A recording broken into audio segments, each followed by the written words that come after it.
Kemudian Musa dan Harun pergi menghadap Firaun, lalu berkata kepadanya, "Beginilah firman Tuhan Allah Israel.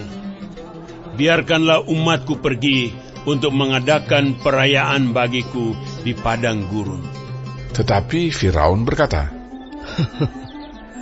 "Siapakah Tuhan itu yang harus kudengarkan firman-Nya untuk membiarkan orang Israel pergi? Tidak kenal aku Tuhan itu, dan tidak juga aku akan membiarkan orang Israel pergi." Lalu kata mereka, Allah orang Ibrani telah menemui kami. Izinkanlah kiranya kami pergi ke padang gurun 3 hari perjalanan jauhnya untuk mempersembahkan korban kepada Tuhan Allah kami, supaya jangan nanti mendatangkan kepada kami penyakit sampar atau pedang. Tetapi Raja Mesir berkata kepada mereka, "Musa dan Harun, mengapakah kamu bawa-bawa bangsa ini melalaikan pekerjaannya? Pergilah melakukan pekerjaanmu." Lagi kata Firaun, "Lihat, sekarang telah terlalu banyak bangsamu di negeri ini.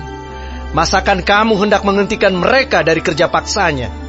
Pada hari itu juga Firaun memerintahkan kepada pengerah-pengerah bangsa itu dan kepada mandur-mandur mereka sendiri, "Tidak boleh lagi kamu memberikan jerami kepada bangsa itu untuk membuat batu bata seperti sampai sekarang.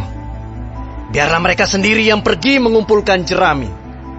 Tetapi jumlah batu bata yang harus dibuat mereka sampai sekarang, bebankanlah itu juga kepada mereka, dan jangan menguranginya, karena mereka pemalas. Itulah sebabnya mereka berteriak-teriak, 'Izinkanlah kami pergi mempersembahkan korban kepada Allah kami.' Pekerjaan orang-orang ini harus diperberat, sehingga mereka terikat kepada pekerjaannya, dan jangan mempedulikan perkataan dusta." Maka para pengerah bangsa itu dan para mandurnya pergi dan berkata kepada mereka, "Beginilah kata Firaun, aku tidak memberi jerami lagi kepadamu.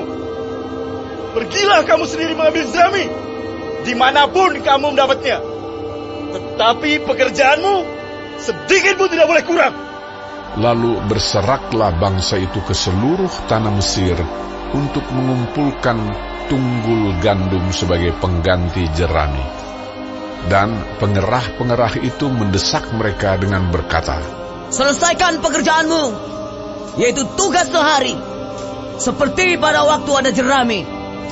Lalu pengerah-pengerah Firaun memukul mandur-mandur Israel yang mereka angkat sambil bertanya, "Mengapakah kamu pada hari ini tidak menyelesaikan jumlah batu bata yang harus kamu buat seperti kemarin?" Sesudah itu, pergilah para mandur Israel kepada Firaun dan mengadukan halnya kepadanya. "Mengapakah Tuanku berlaku seperti itu terhadap hamba-hambamu ini? Jerami tidak diberikan lagi kepada hamba-hambamu ini. Tetapi walaupun begitu, kami diperintahkan buatlah batu bata. Dan dalam pada itu hamba-hambamu ini dipukuli. Pada rakyat Tuanku lah yang bersalah." Tetapi ia berkata, "Pemalas kamu, pemalas! Itulah sebabnya kamu berkata, 'Izinkanlah kami pergi mempersembahkan korban kepada Tuhan.' Jadi sekarang, pergilah, bekerja. Jerami tidak akan diberikan lagi kepadamu, tetapi jumlah batu bata yang sama harus kamu serahkan." Maka mengertilah para mandur Israel bahwa mereka ada dalam keadaan susah, karena dikatakan kepada mereka, "Kamu tidak boleh mengurangi jumlah batu bata pada tiap-tiap hari." Waktu mereka meninggalkan Firaun, berjumpalah mereka dengan Musa dan Harun yang sedang menantikan mereka. Lalu mereka berkata kepada keduanya, "Kiranya Tuhan memperhatikan perbuatanmu dan menghukumkan kamu, karena kamu telah membusukkan nama kami kepada Firaun dan hamba-hambanya. Dan dengan demikian kamu telah memberikan pisau kepada mereka untuk membunuh kami." Lalu Musa kembali menghadap Tuhan, katanya, Tuhan, Mengapakah kau perlakukan umat ini begitu bengis? Mengapa pula aku yang kau utus?